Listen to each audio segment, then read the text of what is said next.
candidato a presidente da República pela coligação Aliança Democrática, CAT, é uma figura mediática. Contudo, há informações sobre a sua vida pessoal que ainda não foram reveladas. Acompanhe-nos neste vídeo para conhecer Venâncio Munhane. Sim, engenheiro, como dizíamos já anteriormente, queremos saber quem é o engenheiro Venâncio. Bom, o Venâncio quem é? O Venâncio é um jovem, eu ainda me considero jovem, apesar de já ter 50 anos completos em janeiro deste ano, que basicamente é uma pessoa que ao longo do seu percurso de vida sempre teve uma tendência para alguma sensibilidade do seu ponto de vista com os aspectos da cultura coletiva. Quando eu falo da cultura coletiva, incluo dentro disso a política, os aspectos sociais da nossa vida, os aspectos, digamos assim, artísticos também. Então eu sempre tive uma inclinação natural para o movimento associativo, né? Sempre fui líder de vários movimentos associativos, a começar primeiro pelas artes e letras, sobretudo na parte da literatura. Portanto, fui sempre um amante da literatura, cheguei a fazer parte digamos, de um grupo dos pupilos da Associação de Escritores Moçambicanos, chamavam os Édipos, e que tínhamos uma revista chamada Oasis, e também cheguei a ser colunista da maior revista literária do país, que é a Lua Nova. Portanto, eu fui, durante algum tempinho, um dos colunistas ao lado de figuras como Mia Couto, Paulo Nechiziane, Lília Montplé, Marcelo Panguana, Ongolana Bacacosa, que também eram colunistas da mesma revista. E eu era muito jovem ainda na altura, tinha por aí 16, 17 anos, mas já tinha uma coluna nessa. Portanto, fui um grande amante da literatura, mas depois transito por essa via, que era a área que eu mais gostava, era a da escrita. Então, eu acabo transitando, porque da escrita, transito para a televisão como comentador. Eu começo numa televisão que hoje é de dimensão nacional e internacional, que é a TV Miramar, mas naquele período analógico só era ouvido, estou a falar de 2003, né? Mais ou menos 21 anos, só era assistida à volta da cidade de Maputo e arredores. Então começo num programa, curiosamente, um programa em que o moderador era o Daniel Chop, portanto o candidato da Frelimo. Portanto, ele foi meu colega de programa, ele entrevistava-me e eu era digamos como é que ele chamava na altura? Eu era comentador residente e era jornalista num programa que chamava-se A Voz do Povo. Então estivemos juntos durante quase um ano, ele a entrevistar-me e eu a fazer análise dos assuntos nacionais. Então daí começa uma nova visibilidade minha, pública, porque a televisão deu uma dimensão muito maior do que a escrita. Então passo para Miramar, passo para TIM, como comentador num programa que era A Hora da Verdade, e daí passo para um programa de dimensão muito maior, que era o Pontos de Vista. Então isso é que me deu, digamos, uma visibilidade nacional e internacional muito grande. E em 2013, por essa via, fui convidado pelo MDM para ser o candidato a presidente do Conselho Municipal da cidade de Maputo. Então aí começa o meu percurso político, que até hoje vocês conhecem, foi crescendo até a data de hoje.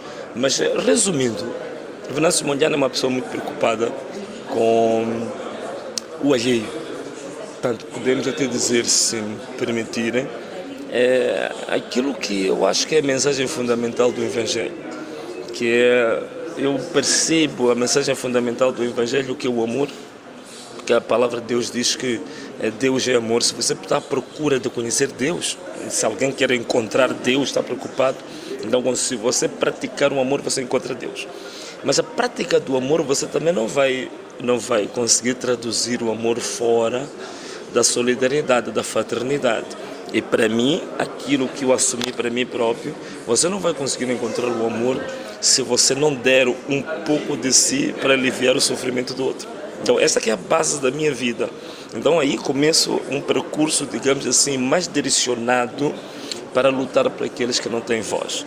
Daí que ao longo do tempo acabou sendo cognominado como a voz dos que não têm voz, porque era o que mais me preocupava, quer dizer, aquelas pessoas que passavam por injustiças, as pessoas que passavam por situações em que não tinham capacidade própria de lutar por si próprias, essas são as lutas que eu sempre fui escolhendo ao longo do tempo. Aliás, mesmo quando eu ainda vivia com os meus pais, na minha zona já sabiam. Eu fui praticante de artes marciais, então os miúdos lá, quando estivessem em perigo, não sei, corriam todos para a minha casa porque sabiam que iam ser acudidos, né? Então sempre foi isso. Eu por isso também na própria faculdade, na escola, também sempre fui chefe de turma, sempre a defender os alunos perante os professores.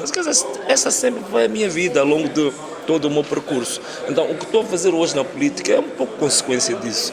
É consequência de um percurso de vida, às vezes sem ter me dado conta disso. Hoje posso te falar de uma forma sistemática sobre isso, mas ao longo do tempo eu nem sabia, fazia isso de uma forma natural e automática.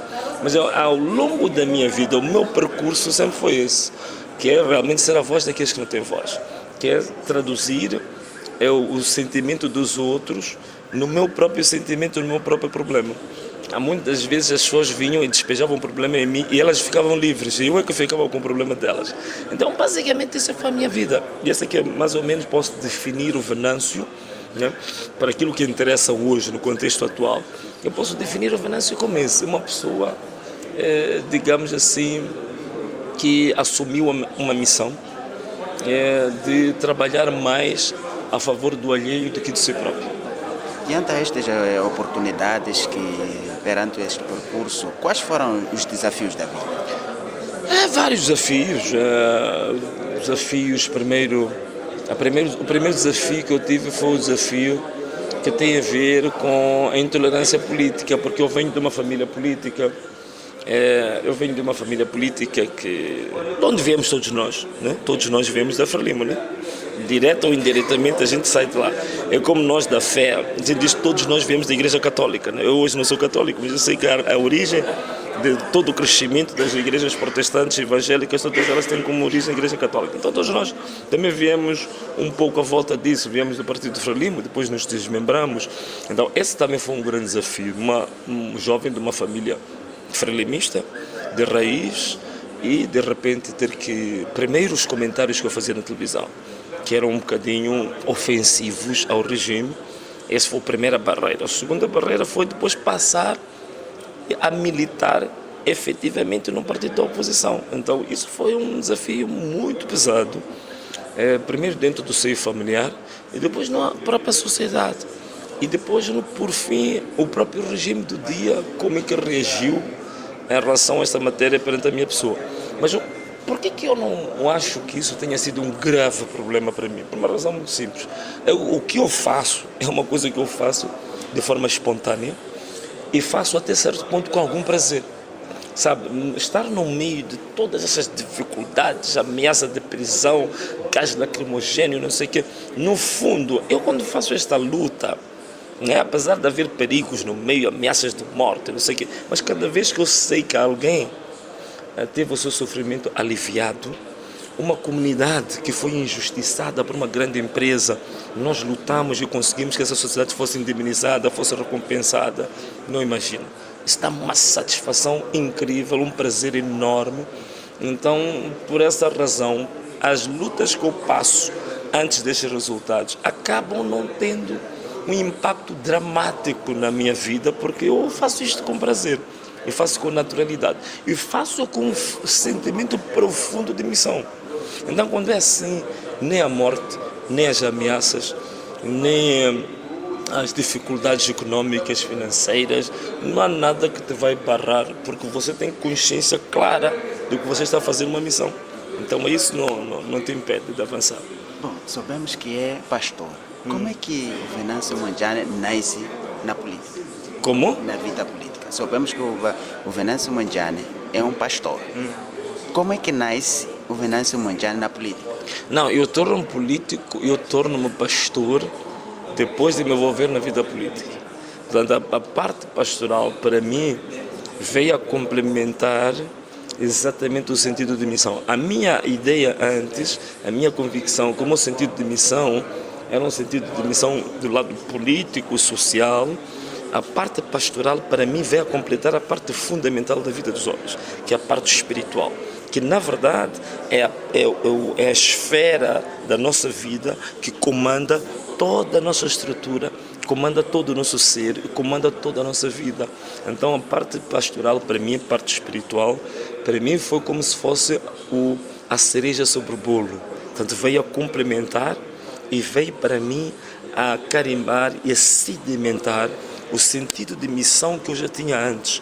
Por quê? Porque o sentido espiritual é um sentido atemporal, que não tem limites humanos, e também dá-me a ideia definitiva e cristalizada sobre a missão que eu tenho. Então, para mim, foi extremamente feliz, foi realmente, veio a criar uma realização pessoal muito profunda, porque eu já não tenho nada que andar a buscar caminhos. É como se eu já tivesse encontrado o meu caminho definitivo. Qual é a sua visão? Qual é a sua visão para Moçambique? A minha visão para Moçambique é um Moçambique verdadeiramente democrático, um país em que é possível, com base na lei, nós podermos, digamos assim, usufruir de todas as oportunidades, todas as potencialidades e todas as riquezas que generosamente Deus colocou sobre Moçambique. Então, um país em que o povo e as pessoas não podem usufruir daquilo que é de tão generoso que Deus colocou sobre esse país, então esse país é um país fracassado. Então, a minha luta é exatamente isso. Tudo aquilo que a natureza, Deus colocou sobre esse país, nós podemos traduzir isso materialmente na vida concreta das pessoas. A prosperidade natural, divina, que foi colocada sobre Moçambique, se nós convertermos na prosperidade social, política e cultural sobre as pessoas, nós já cumprimos a nossa missão. Então, essa que é a missão que eu acho que vem cumprir, que é poder converter toda a riqueza que Moçambique tem, material e imaterial, na vida concreta das pessoas, e as pessoas também serem ricas e serem prósperas. Então, se nós conseguirmos fazer isso, estou a falar isso em termos globais, em termos de valores, logicamente depois tem um lado técnico, como é que isso se faz, mas do ponto de vista dos princípios e da ética, este é que é o sonho de Moçambique que eu tenho. Acha que a sua candidatura está a incomodar? Acredito que sim, porque é uma candidatura que quebra todos os paradigmas, quebra todos os padrões normais. As pessoas normalmente candidatam-se apenas porque querem votos. A minha questão não é uma candidatura apenas para votos, é uma candidatura pedagógica, é uma candidatura que vem para trazer uma nova forma de ver a política, a ver a governação, e uma candidatura sobretudo honesta. Muitas vezes as pessoas concorrem porque querem um cargo. Eu não estou a concorrer porque quero um cargo. Eu estou a concorrer porque eu tenho valores a transmitir a essa sociedade e valores que eu acredito que possam criar um legado para este país para o futuro. Então, esta candidatura incomoda por causa disso. Porque hoje a política está tão descredibilizada, porque a política foi usada como um instrumento para atingir determinados objetivos, metas e objetivos estratégicos pessoais de pessoas em concreto ou de organizações em concreto, mas eu estou a trazer uma candidatura que vem para trazer questões que estão muito acima de uma simples organização, de uma simples personalidade. São valores que eu estou a trazer, que são valores que eu acredito que podem ditar aquilo que pode ser o curso do país nos próximos 50, 100 anos. Porque estou a falar de valores que não dependem do tempo. Os valores da fraternidade, da integridade, da solidariedade e do amor entre os homens são valores que não se limitam pelo tempo. Então é isso que eu estou a trazer. Eu vou ter que... Por causa da sua agenda corrida, não tivemos tempo suficiente para obter informações mais aprofundadas. Solicitamos esta entrevista há uma semana. Estava a ser difícil ter uma conversa nas modalidades que pretendíamos. Quando parecia que conseguimos, eis que somos dificultados pelo pessoal do protocolo e dos assessores. Enfim, o acesso às fontes de informação ainda é um desafio em Moçambique.